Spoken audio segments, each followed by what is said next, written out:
morning. Today we're going to talk about how this inauguration has affected the real estate market. Hi, I'm Oberoi. Thank you so much for tuning into my morning update. So let's keep studying this intriguing and challenging Silicon Valley real estate market together. Now, no matter what party you belong to, many of us were concerned about the inauguration day and how it's going to affect the stock market and the real estate market. And I'm here to give you the updates without any of my personal bias. So check this out. Yesterday, 527 families decided to put their home on the market, just one day.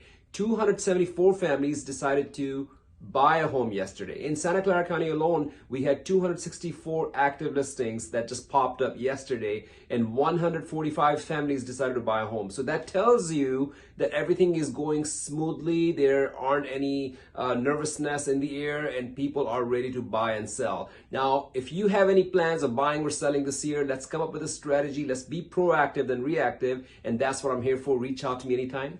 Make it a good day. Bye-bye.